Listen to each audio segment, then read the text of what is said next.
Halo guys, bersama saya lagi dalam Alright Nopod Channel. Panas dan menggempakan sahabat-sahabat semua. Sanusi, ini dia Sanusi yang melawan Sultan, yang menghina Sultan, memperlekehkan Sultan, dianggap hero. Benarkah atau layakkah Sanusi dianggap sebagai hero? Ini respon yang padu dan pedas daripada YB Rafizi Ramli, sahabat-sahabat semua. Jadi menarik untuk saya bawakan kita untuk mendengar sendiri kenyataan dalam satu ucapan ya daripada YB Rafizi Ramli memberi respon ya berkaitan dengan isu ini. Yang mana rakyat penyokong Sanusi menyamakan Sanusi ini ya yang mengangkat tangan itu ya sebagai hero berbanding Datuk Seri Anwar Ibrahim yang melawan Mahathir untuk rakyat. Seorang ini melawan Sultan untuk kepentingan parti sendiri ataupun kepentingan pribadi. Jadi tanpa buang masa, mari kita tonton video ini sahabat-sahabat semua. Tapi sebelum saya teruskan, jangan lupa juga untuk terus support Alright Nopod Channel dengan cara tekan butang subscribe, like, dan share. So, mari kita dengar dan tonton sendiri ucapan padu daripada YB Rafizi Ramli. Tapi ada satu perkara saja yang insya-Allah ada hikmah dan juga ada manfaat dia kalau jadi wakil rakyat. Bukan soal gaji, bukan soal kedudukan. Tambah zaman sekarang ni jadi wakil rakyat kena maki setiap hari. Kan? Dia soal peluang untuk kita berbakti. Sebab jasa dan usaha itu walaupun mungkin tidak berbaloi dengan masa yang kita korbankan, dengan gaji sebenarnya kalau nak dibandingkan dengan sektor swasta, gaji sektor swasta lagi mahal daripada wakil rakyat sekarang contohnya. Tapi ada satu peluang untuk kita berjasa kerana jasa itulah pelaburan kita di masa akan datang insya-Allah, terutamanya bila masuk kubur. Sebab saya pernah merasa untuk cuba berjasa, buat kerja, tetapi bukan kerajaan sebagai pembangkang. Termasuklah, ini nak masuk dia kona pusing, dia mesti masuk soal Sanusi juga. Sebab Sanusi sekarang ni jejaka Malaya yang paling glamour. Saya hari ni baca, Allahu Akbar, ada orang cuba samakan Sanusi kena tahan tak masuk lokap pun. Kena tahan kemudian kena dakwa je di mahkamah. Tapi telah disamakan dengan Anwar Ibrahim masa tahun 98 dulu. Kau gila ke apa? Kecuali lah ada orang sepak terajang Sanusi ke, faham lah tak?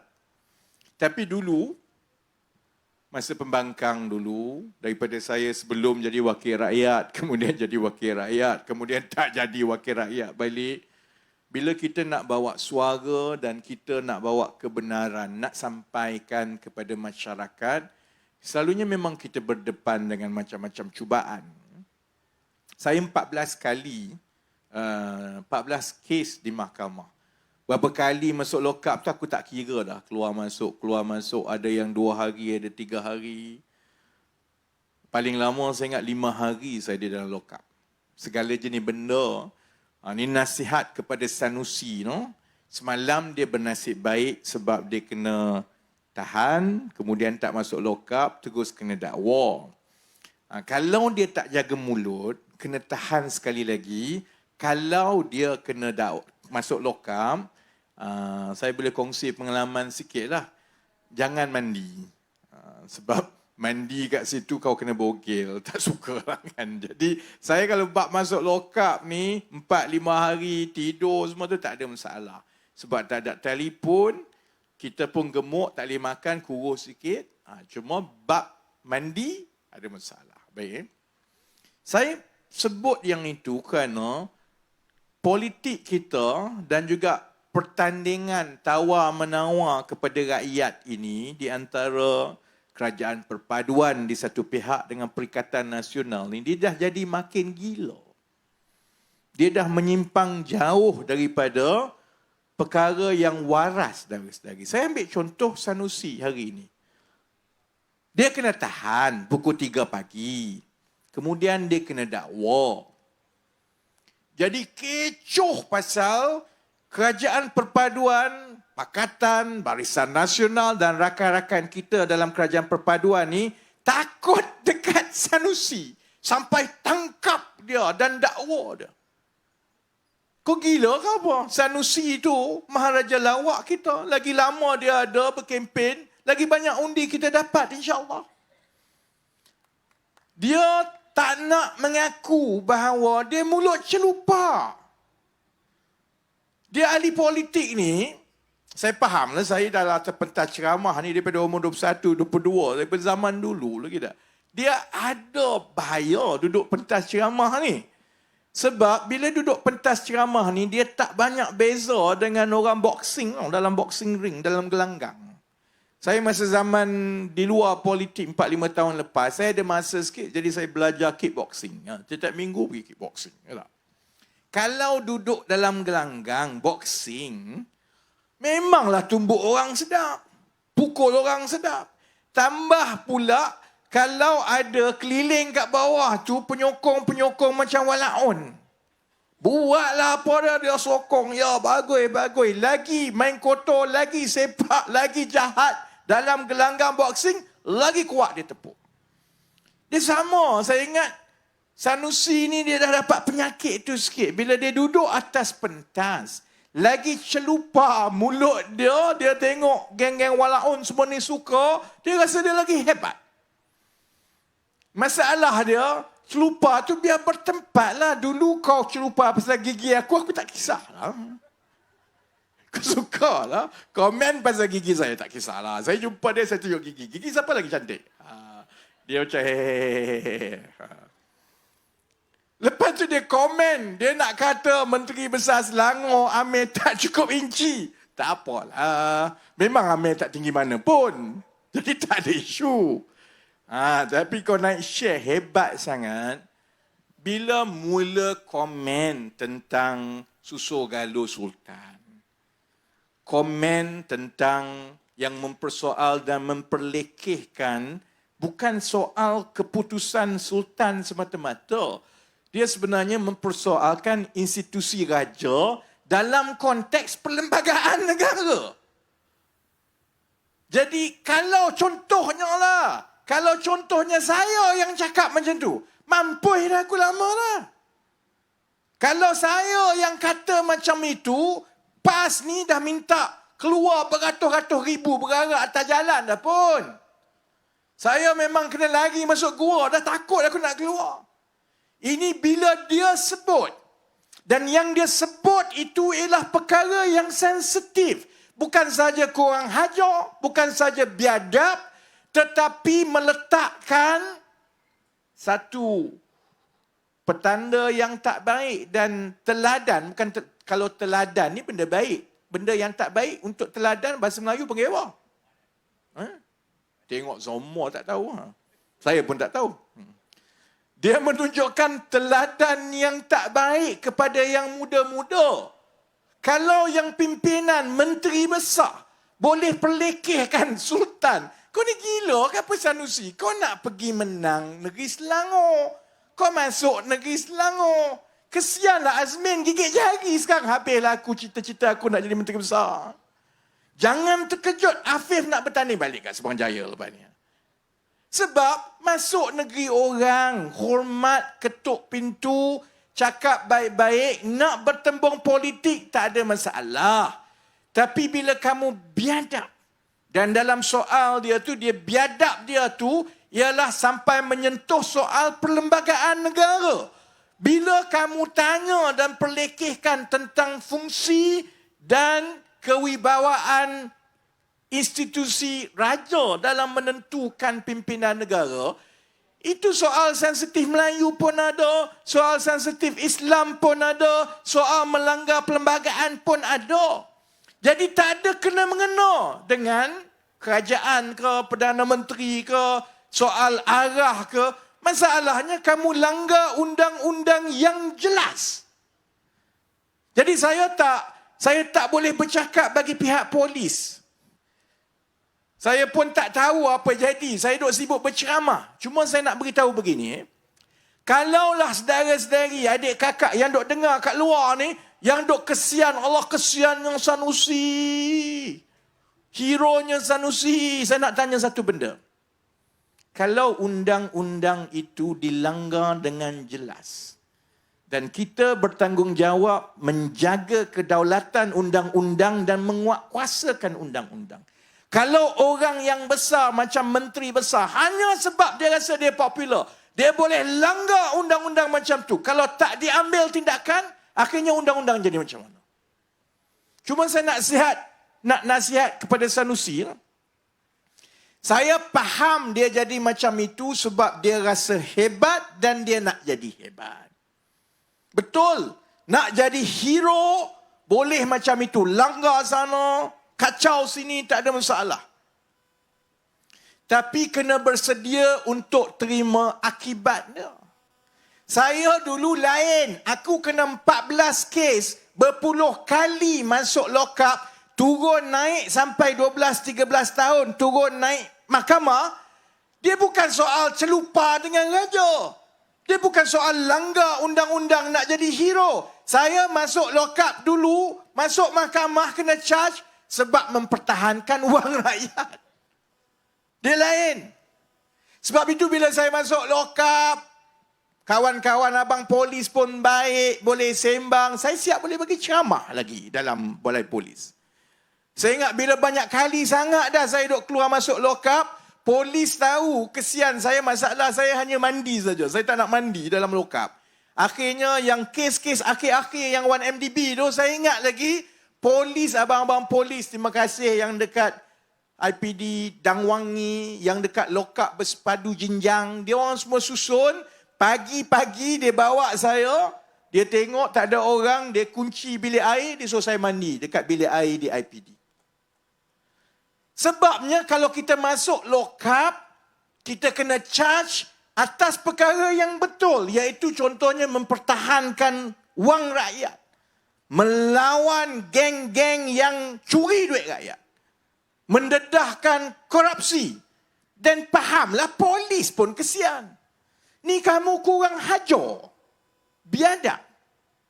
Hanya sebab kamu rasa kamu popular, maka kamu rasa kamu boleh perlekeh semua orang. Habis dia perlekeh, saudara-saudari. Percayalah satu hari nanti, watak macam Sanusi, kalau dia mula bergaduh dengan Bersatu, lunyai nanti Muhyiddin kena lanyak dengan dia. Habis dia kutuk kiri kanan. Kalau dalam PAS pun, kalau satu hari nanti dia rasa dia nak naik, dia bergaduh sesama dia, siaplah yang dalam PAS itu. Sebab orang macam ini, dia tak ada tawaduk. Dia tak ada rasa rendah diri. Dia rasa dia hero. Sebab dia rasa dia juara TikTok. Jadi sebab itu dalam pilihan raya kali ini. Dan ini cukup penting untuk yang muda-muda ni. Zaman kami, saya tak adalah tua, tapi ialah fahamlah dah tua sikit lah kan. Banding dengan yang muda-muda. Zaman kami, bila sekarang orang beritahu Sanusi kena tangkap macam Anwar Ibrahim dulu. Zaman kami, dulu saya umur 21 tahun masa Datuk Seri Anwar kena tangkap. Isunya cukup lain. Pertembungan pada hari itu bukan soal nak jadi kerajaan. Sebahagian besar daripada kami yang sekarang ini dah tua, 25 tahun dalam parti, ialah anak muda yang langsung tak kenal politik. Kebanyakan daripada kami adalah profesional. Tapi kami tahu bahawa yang dibuat itu akan merosakkan institusi negara. Kesan dia kepada rakyat jangka panjang teruk. Dia merosakkan ekonomi negara. Sebab itu kami masuk politik dan kami lawan. Yang muda-muda sekarang ini, dia duk tepuk, dia jadi walaun keliling gelanggang boxing, suruh. Hanya semata-mata sebab dia rasa PAS, PN sekarang ni boleh ambil alih semua 6 negeri dalam pilihan raya kali ini. Sebab itu, kepada yang muda yang dengar, masuk pilihan raya bukan soal gah kita. Saya ingat masa saya muda dulu, orang tanya, masa tu saya kerja di London. Tak ada kena mengenal, tak payahlah ambil tahu pasal politik dekat Malaysia. Orang tanya saya, kenapa kau buang masa dalam keadilan? Parti ni confirm takkan menang lah. Sebab orang Malaysia tidak bersedia pada ketika itu untuk menerima parti pelbagai kaum. Masa tu saya kat London lagi, tahun 98, 99, 2000. Saya kata, tak ada daripada kami yang bercita-cita nak jadi wakil rakyat ini. Ini sumbangan kecil kami kepada perjuangan, sebab perjuangan itu akan disambung oleh yang lain-lain. Kami tak heran masa itu. Masa kami muda dalam politik, masa gelombang reformasi, dia semua soal masa depan rakyat, masa depan negara, soal macam mana kita nak mempersiapkan negara dan generasi akan datang supaya mereka boleh berdiri atas kaki sendiri. Sekarang lain yang muda-muda. Saya tak salahkan yang muda-muda. Saya salahkan Sanusi dengan yang tua-tua. Kerana korang gelak aku sebut Sanusi. Orang tengah nak marah kat Sanusi ni. Sebab bila dia gairah sangat nak jadi hebat ini, memanglah mudah untuk kita mengabui mata yang muda-muda. Dan benda yang paling mudah sekali untuk jadi popular sebagai ahli politik Melayu ialah bermain soal agama, soal perkauman dan juga soal raja. Cuma mana Sanusi dengan PAS Bersatu nak letak muka? Dulu kamu maki Pakatan Harapan, kamu maki PKR kata tak hormat raja, tak hormat institusi Melayu. Tak ada seorang pun daripada kami yang kena tangkap sebab hina raja, saudara-saudari. Macam mana pun kita ada pandangan yang lain, kita tahu batas dia. Kita faham institusi raja ada peranan dalam masyarakat kita. Mari Sanusi, hanya kerana dia nak tunjuk hebat dia, dan cara dia tunjuk hebat ialah dengan ludah kepada orang lain. Sebab itu saya nak nasihat kepada kawan-kawan yang nak jadi wakil rakyat semua ni. Kamu nak jadi hebat, itu hal kamu. Kamu nak popular dengan rakyat, silakan. Tapi kamu jadi hebat, popular, disanjung atas hasil kerja kamu dan sumbangan. Bukan dengan ludah dan pijak orang lain, saudara-saudari. Jangan ikut gaya Sanusi. Sebab itu, kalau tengok sekarang ni, saya faham kenapa dalam kempen kali ini, dia tak timbul ni soal pentadbiran, soal dasar, soal rancangan, soal macam mana nak membangunkan dan membantu rakyat. Tak timbul. Dia timbul soal perkauman sebab apa? Sebab dia tak ada benda lain nak cerita yang nak tunjukkan dia lagi hebat. Jadi cara dia nak jadi hebat, dia ludah dan lanyak orang lain. Sebabnya, macam mana nak banding Kelantan dengan Selangor? Macam mana nak banding Kedah dengan Pulau Pinang? Sebab itu saya tengok dalam 2-3 hari yang lepas, ceramah Perikatan Nasional di Selangor. Yang bagi ceramah itu ialah Datuk Saifuddin Abdullah. Saifuddin Dollah kita bagi. Dia memang ialah salah seorang daripada pemegang rekod katak paling hebat dalam politik Malaysia. Minta-minta janganlah cuba nak masuk PKR balik. Jadi dia beritahu kepada orang Selangor. Dia beritahu ceramah kepada Jentera Perikatan Nasional Selangor. Dia kata Selangor mesti berubah dan pilih Perikatan Nasional kerana Selangor ini terkebelakang. Selangor ini tidak hebat dan dengan memilih Perikatan Nasional, Perikatan Nasional akan jadikan Selangor super state. Negeri super ni dalam bahasa Melayu datang apa lah? Negeri hebat lah kira, super state lah.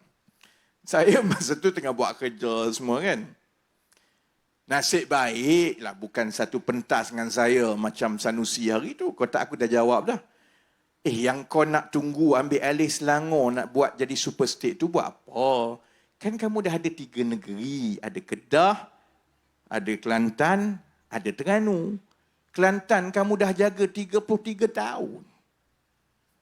Terengganu, hasil minyak segala-galanya yang kerajaan persekutuan dah bangunkan, kamu boleh kutip cukai. Kedah, pembangunan di selatan Kedah ni hasil daripada pelaburan kerajaan persekutuan, kamu kutip cukai. Kalau kamu nak tunjuk bukti kehebatan, tak payahlah nak tunggu ambil alih Selangor. Kan dah ada 3 negeri tu. Tunjukkanlah, bandingkanlah dan gunakanlah macam mana kamu dah tukar 3 negeri yang kamu jaga tu jadi super state, bukankah lebih mudah untuk yakinkan rakyat bahawa memilih Perikatan Nasional itu lebih baik daripada Kerajaan Perpaduan? Kalau saya mudah, ya.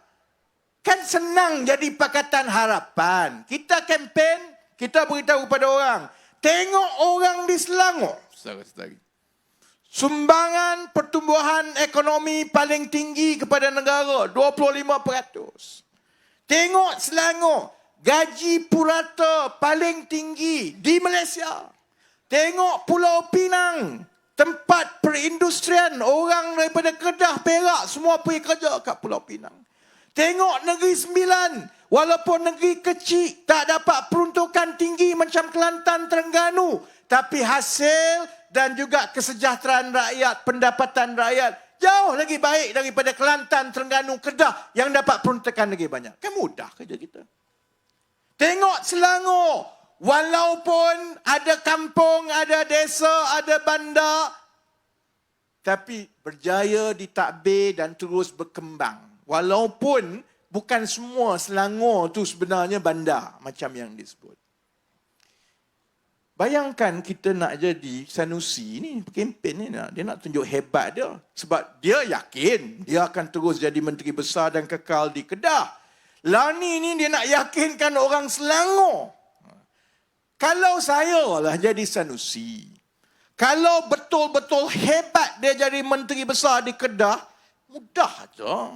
Kita boleh kata, ataupun di Kelantan, kalau betul PAS, Perikatan Nasional betul-betul hebat mentadbir negeri Kelantan, kalau saya lah jadi Menteri Besar Kelantan ke, Terengganu ke, Kedah ke, saya pergi kat Selangor, kat Pulau Pinang, saya kempen mudahnya.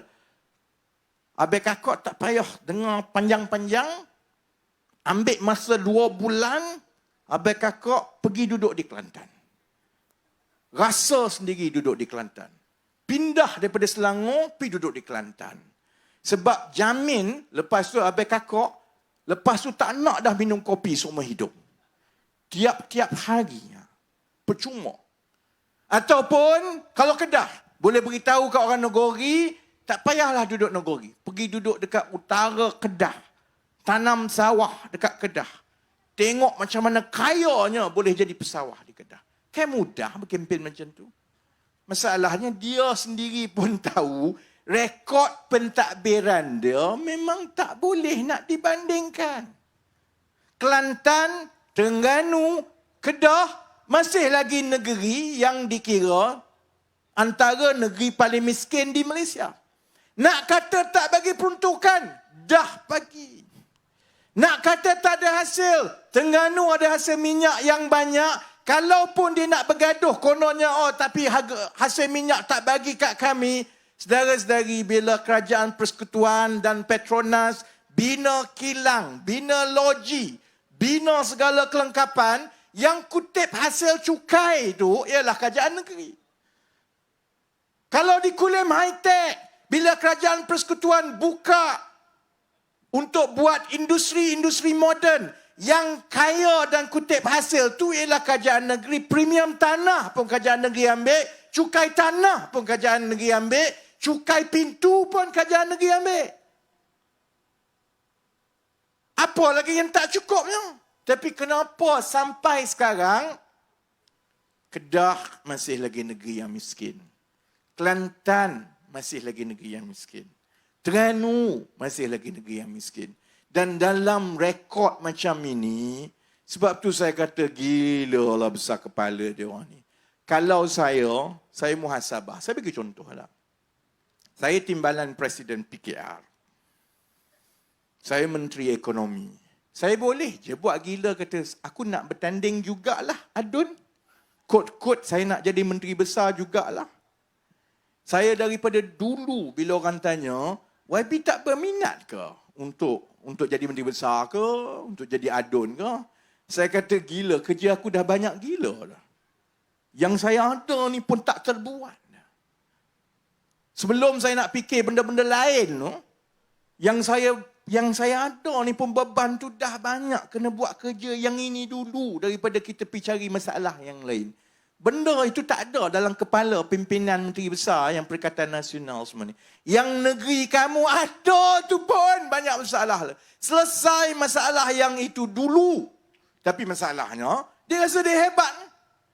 Sebab itu kalau saya sembang, saya dedah, saya tanya pasal Sanusi, bukanlah sebab Sanusi ni hebat saudara-saudari. Sanusi perasan hebat. Dan sebab itu untuk yang muda-muda yang dengar, mereka perlu tahu.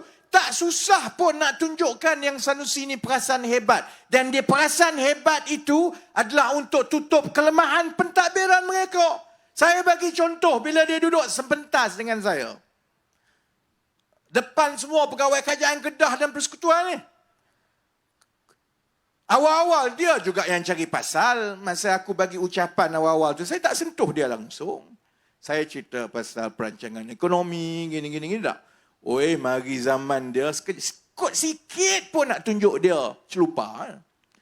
Dia nak juga selit. Kononnya, kita di kerajaan Persekutuan ni tak faham ketinggian akal dia nak buat lapangan terbang Kulim untuk kargo. Tu yang dia duk kata. Orang kata kargo. Tak faham. Dah berapa ratus kali beritahu. Aku tengok je, aku gila betul lah dia ni. Lepas tu bila saya jawab, atas pentas tu saya tak sempat nak tanya dia semua. Kan malu dia, tak baik kita aibkan tuan rumah atas pentas dia sendiri dah. Untuk adik-adik yang duk tanya lah ni. Sebab saya bimbang kadang-kadang duk tengok TikTok ni. Sebab yang muda-muda yang duk taksub sangat ni, kamu ni tak ada otak ke? Orang dah tunjuk, orang dah tanya. Dia tak nak dengar. Jawapan dia apa dia? Pertama, jawapan dia. Ini kerajaan Persekutuan nak sekat sebab idea bagus MB Kedah ini bawa kemajuan. Tapi dah hantar 3 surat tapi tak jawab-jawab. Okey, itu nanti aku jawab. Yang kedua, tak faham. Ini sebenarnya kami nak buat lapangan terbang kargo, bukan lapangan terbang penumpang. Jadi kononnya lah kepala otak dia, buat lapangan terbang kargo tu bagus berbanding dengan penumpang. Ini saya nak masuk ni, nak tanya ni. Ini kalau ada Sanusi aku tanya ni. Pertama, saudara-saudari, sama juga dengan soal Sanusi kena tangkap pukul 3 pagi. Masalah Sanusi, dia tak cerita benda yang sepenuhnya. Dia cerita ambil sekerat-sekerat yang dia nak orang tahu supaya mempengaruhi emosi orang. Dia tak beritahu contohnya, yang pagi tadi, dia kena tangkap pukul 3 pagi kalau mengikut jawapan daripada Ketua Polis Negara. Sebab polis duk kejar dia, dia tak jawab. Panggil dia tak jawab. Panggil setiausaha politik dia tak jawab. Panggil setiausaha sulit, dia tak jawab. Kemudian polis baca pula malam bila wartawan tanya tentang kemungkinan dia akan didakwa esok. Dia jawab, saya tak tahu apa-apa, saya masih lagi belum tak terima apa-apa. Jadi saudara-saudari kena bayang begini. Bagi pihak polis, sebaiknya saya faham dia tak nak buat kucak-kacir ni, terutamanya dengan orang politik. Bising. Kalau pagi tadi, masa dia perlu dibawa ke mahkamah, tiba-tiba polis tak boleh cari dia. Kalau polis telefon tak dapat, tunggu kat mahkamah. Kononnya, tak? Ada beberapa kemungkinan. Pertama, kecoh satu Malaysia. Polis kena marah.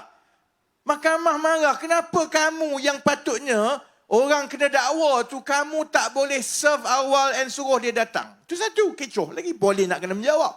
Yang kedua, lagi teruk. Kalau orang kena dakwa, perlu dibawa ke mahkamah, kamu tak ada masa itu. Maksudnya mahkamah buat apa? Keluar waran tangkap.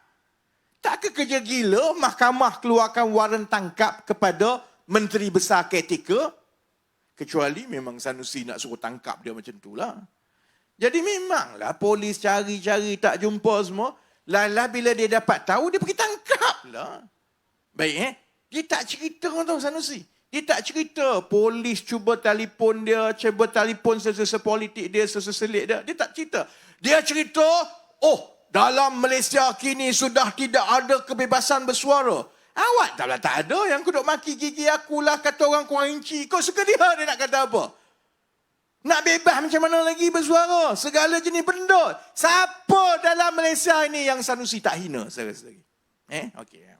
Dia tak cerita penuh. Sama juga cerita lapangan terbang Kulim ni. Dia duk beritahu kat orang. Kami Kajian Negeri, Menteri Besar dah hantar 3 kali surat. Sampai sekarang tak nak jumpa.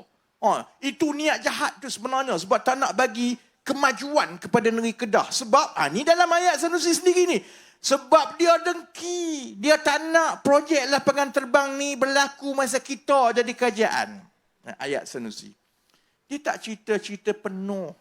Bab tu, Allah Sanusi ni Kan, kalau boxing saya dulu kan kickboxing. Pernah ajak kickboxing. Bab tu memang boleh terajang dia. Dia tak cerita-cerita penuh. Pakcik makcik saudara-saudari tahu tak?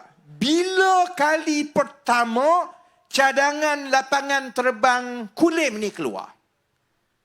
Bukan zaman Sanusi pun. Bukan zaman kerajaan perpaduan pun. Kali pertama kerajaan negeri Kedah menghantar surat kepada kerajaan persekutuan mengenai cadangan untuk buat lapangan terbang Kulim ini tahun 2015. Zaman menteri-menteri besar terdahulu pun, zaman Perdana Menteri zaman Najib lagi pun. Baik. Apa respons daripada kerajaan persekutuan masa itu? Kerajaan persekutuan ada kekhawatiran tentang daya saing dan kebolehaksanaan projek ini. Jadi sebab itu benda tu tak boleh berlaku. Sebab benda ini dah dibawa daripada zaman 2015 lagi, maka tak ada jawapan. Dia tulis lagi. Kerajaan Negeri Kedah pesu lagi tak. Sehingga kan menteri besar dah bertukar berapa kali. 2015 bertukar. 2018 bertukar. 2020 bertukar. Dah 3 menteri besar bertukar. Kerajaan persekutuan dah bertukar berapa? 4 kali. Daripada BN, PH, PN dan sekarang kerajaan perpaduan. Saudara-saudari, jawapan dan komennya sama. Sebab itu benda tu sampai sekarang, buat apa nak pergi jumpa PM ke nak jumpa saya? Jawapannya ialah yang kamu hantar dahulu itu, kita kuatir boleh dilaksana, kita kuatir ada daya saing. Hari itu, masa saya jumpa dia kat Kedah, saya beritahu kat dia, hantarlah kat saya study tu, biar saya tengok. Sampai lah ni tak hantar saya sendiri. Itu aku jemput sendiri tu. Hantar kat saya, biar saya tengok. Sampai sekarang tak hantar. Sebab saya rasa, dia tak berniat pun soal nak buat lapangan terbang semua ni. Dia berniat untuk jadi hebat. Dia berniat untuk buat modal politik. Kalau dia betul-betul, dia dah hantar lama. Saya dah 2 minggu jumpa dia. Hantar je lah. Kata benda tu hebat sangat. Sebab bila sampai, saya nak tanya 2-3 soalan yang Sanusi tak jawab lagi. Saya harap dia jawab lah dalam ceramah macam. Kita orang sekarang ni bertukar macam boxing, tapi boxing dalam Facebook. Aku tanya, tunggu dia jawab macam mana. Dia komen, aku jawab dalam ceramah seterusnya.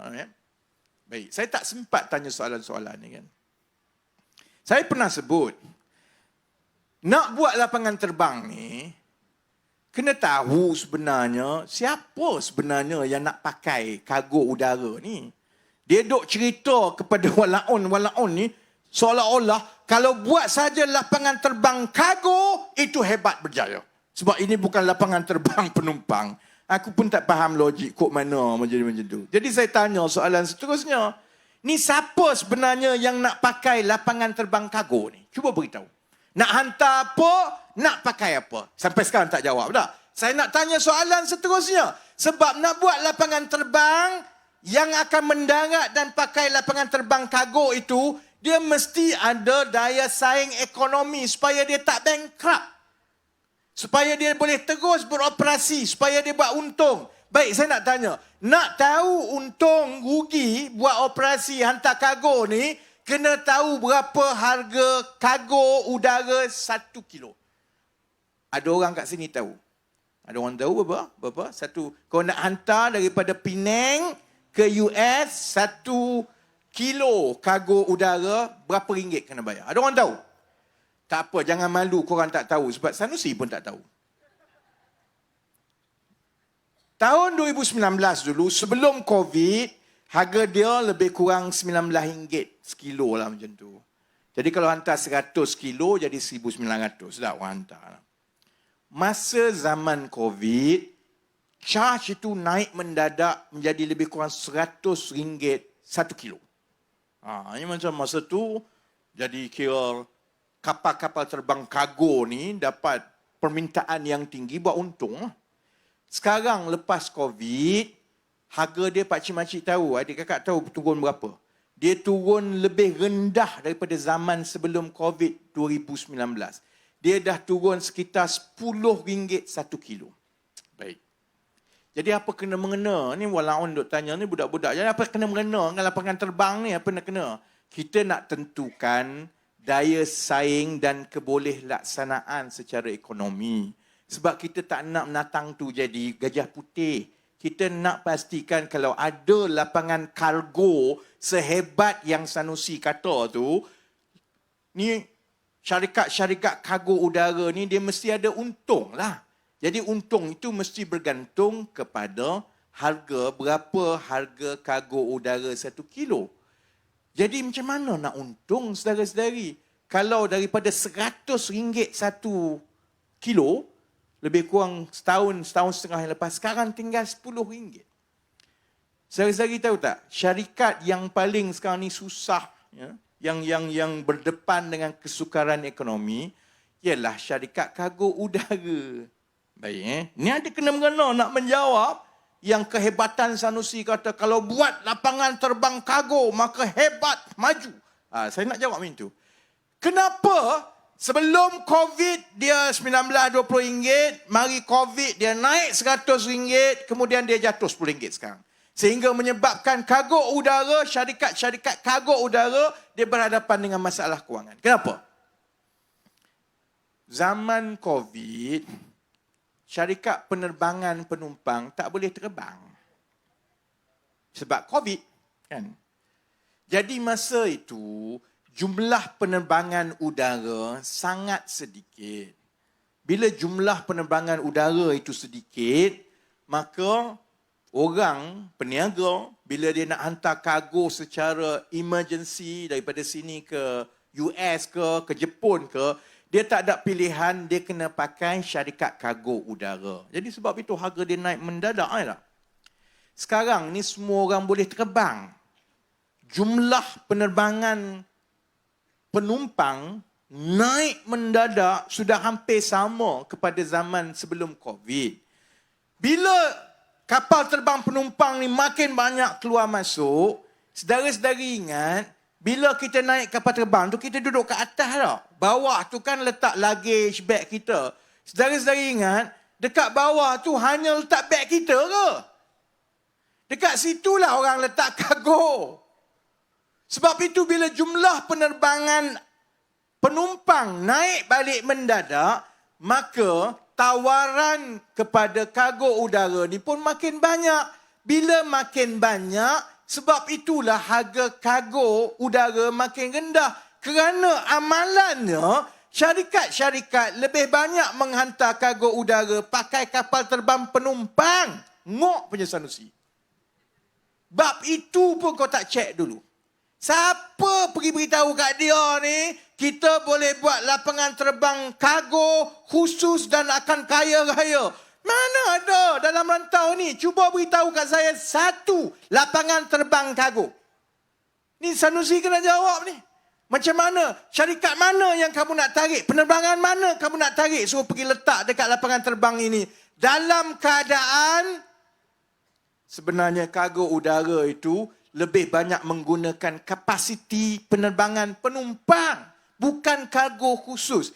Sebab itulah saudara-saudari, kalau hantar kajian kebolehaksanaan, hantar kajian ekonomi, hantar kajian daya saing, saya yakin memang kita tengok, kita kata, ini memang tak menjadi ni, buang duit je.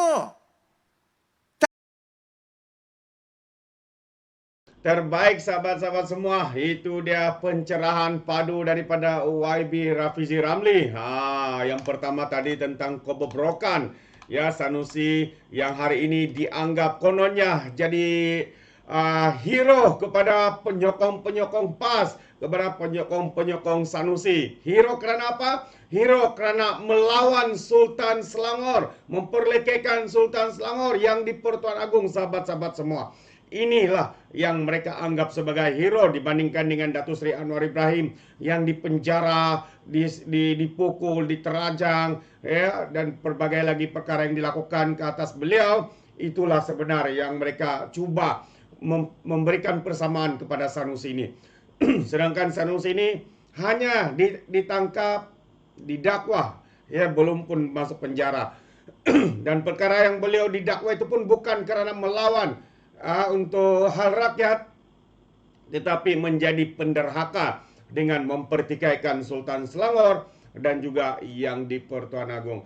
Antaranya juga pemimpin-pemimpin mereka juga menyokong tindakan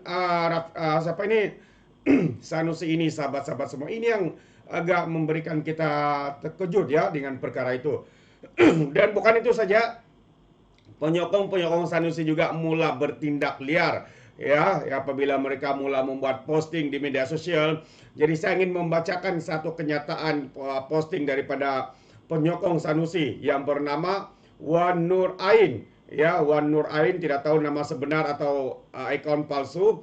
Dia mengatakan, Sultan mudah kena hasut, malulah jadi sultan. Bagus kau jadi setan, katanya. Oh, itu antara kenyataan satu ucapan yang ya sepatutnya boleh dikenakan tindakan. Jadi kita berharap ya pihak berkuasa boleh mengambil tindakan kepada individu ini. Saya ulang namanya Wan Nur Ain ya, Wan Nur Ain di Facebook. Ya, itu dia memang satu kenyataan yang tidak masuk akal, sahabat-sahabat semua. Jadi inilah kesannya, sahabat semua. Ya, apabila pemimpin mereka melakukan perkara ini diikuti pula dengan pengikut penyokong-penyokong mereka, sahabat semua. Amat memalukan ya. Jadi sampai di sini saja. Izinkan saya untuk mengundurkan diri dan seperti biasa peribahasa mengatakan tak apapun kangkap 2 ton keinginan. Dalam bahasa Melayunya, tepuk dada, tanya selera. Sekian saja daripada Alright Dapat Channel. Saya kita berjumpa lagi dalam info dan update yang seterusnya. Sekian. Bye-bye.